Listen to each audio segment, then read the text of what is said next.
Hi everyone, today we have a new video review, and as you can see, this time we are going to talk about small scale release from Miniart. It comes in 1/72 scale and it copies StuG 3 Ausf.G, so this version is coming from last Alkett production type, and in 1/72 scale it won't take a lot of space on your shelf, so it might be an interesting build for modelers who wanted to build it from Miniart but they didn't have a space for a bigger release which was made in 1/35 scale, so now is your chance.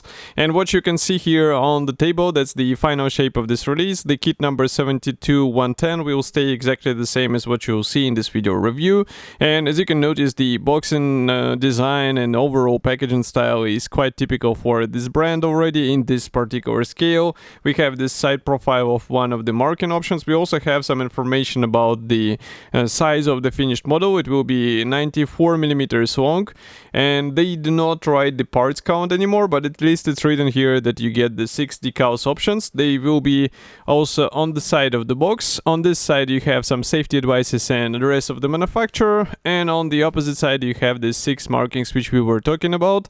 There is also a small reminder that the decals are coming from cartograph, so you shouldn't be worried about any printing quality issues.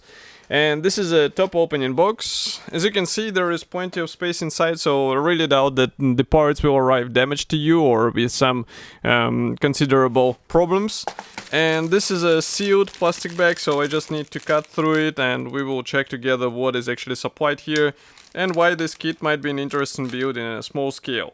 But in case you're interested in how it goes together, I've assembled the previous version, and there is a full build review on the YouTube channel available, so you can find it on the same YouTube channel which you are watching right now.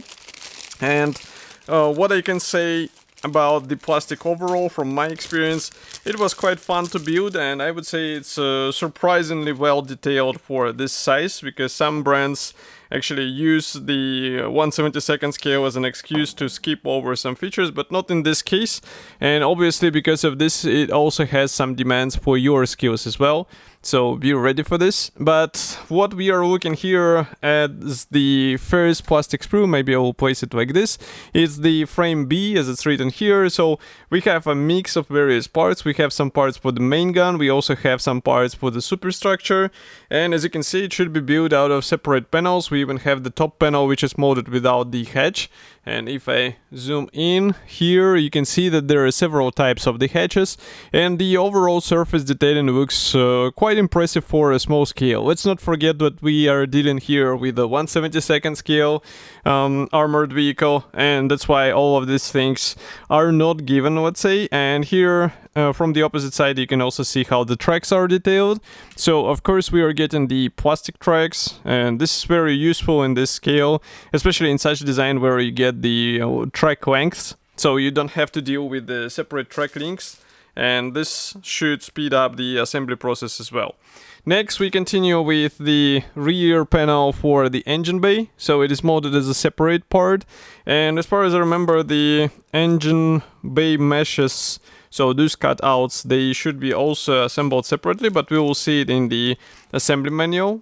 And they are supplied as PE parts, I think, so this is also good. Next we have 2 identical plastic sprues, so those ones are dedicated only for the track parts. So as I said, we have the track lengths and we also have the small track links. Those are for the curves around the drive sprockets and idlers, so you cannot avoid such thing, but I think it's still better than what we get in some kits where you have to work with the separate track links. And by the way, if you look carefully at the top section, so as you can see, it is pre-shaped, so we have this slight sag between the track links, and this is just like on the real vehicle, so it's quite important. And well, it was actually, I mean, to be precise, it was the bottom section as far as I remember, or just give me a second, I'm checking. Yeah, it's the top version actually, and the bottom section is the straight one. So next we continue with the side skirts. So these ones are pre-molded with some features. To be specific, we get here the pre-molded Pioneer tools with the clamps, so be careful while picking these out, but they look quite okay for this scale, so I wouldn't say it's a bad thing that they're coming in place.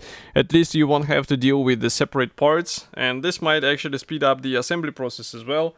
because you get them already pre-positioned, let's say, and you don't have to waste your time trying to get them into the right spot. Sometimes it's always taking some time, let's put it this way.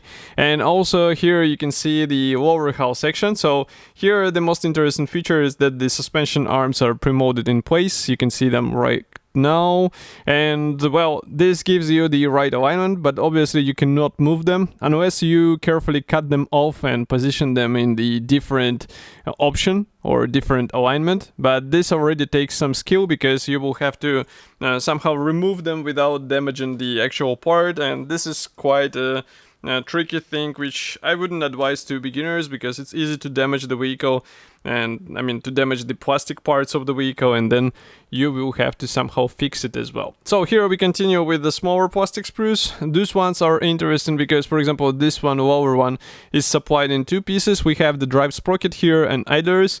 Here we have also the mantlet cover and the main gun. So these ones are looking good, and of course the one-piece main gun barrel, it's always a welcome thing, because otherwise you will have to deal with the two hulls, and this is not such a pleasant design to work with. Next we continue with some more parts for the top hull section. So I'm not sure if those parts will be used. Why I'm saying this, because here we have another top panel for the superstructure. But it will depend on which version you are trying to replicate, I guess. And of course inside we do not get that many features, because this is not an interior kit. This is one thing, and the second thing, it would be strange to expect some interior parts from 1/72 scale kit. Next we continue with more of the suspension and drivetrain parts. So here I'm zooming out.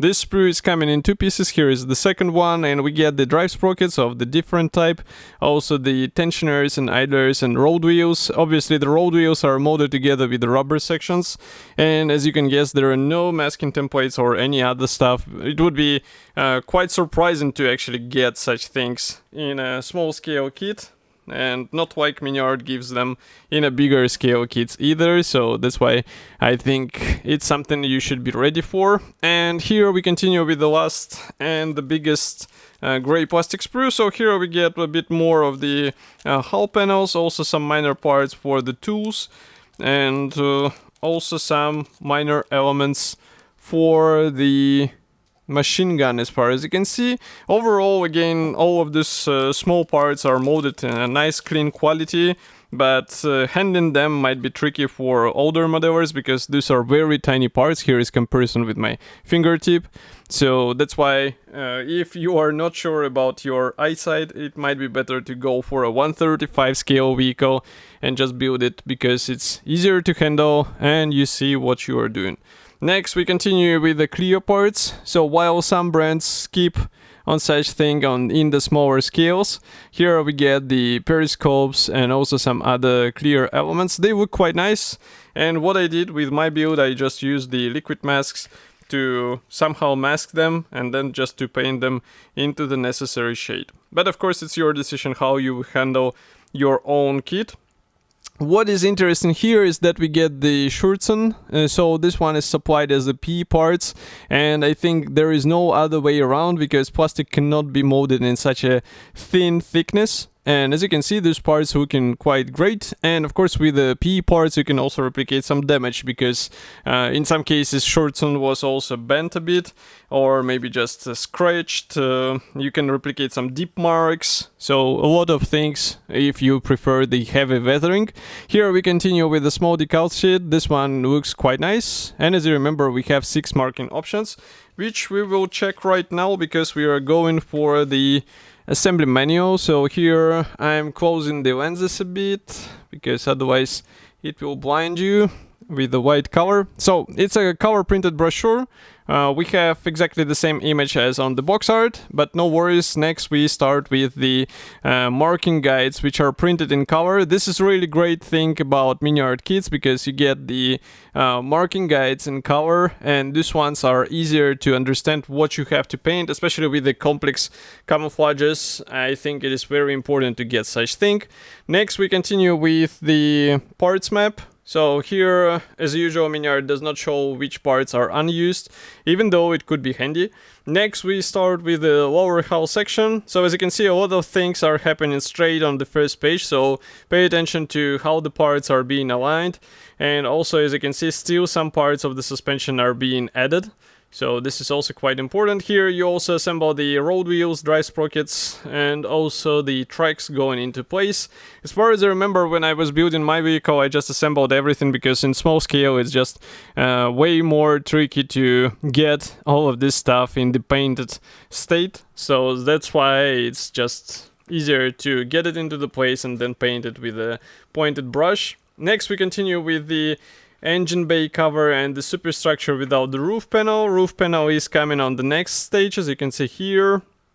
And next we also have some options, assembly options for the hatches. You can open or close them, and you can also choose the variant with the machine gun and the armor shield. Here we continue also with some rear brackets which are installed here in this section, and of course the Schurzen hangers, they are also installed as plastic parts with the combination of the P panels. Here we continue with two more markings. Both are coming from Germany 1945. And here is one more, the fifth one from Germany 1945. And now the question is why we have here only 5 markings, while on the box it was said that there are 6 marking options. And no, there are actually 5, but instructions here even write that there are 6 options. That's what I mean. Well, maybe it's just a typo. As for the whole kit, it should be already available, so you can get it in Modelimax. And of course I will be happy to hear your opinion about such release, so do not forget to write it here in the comment section below. And I will see you in the next video review as usual. Thank you for joining me today, and see you soon.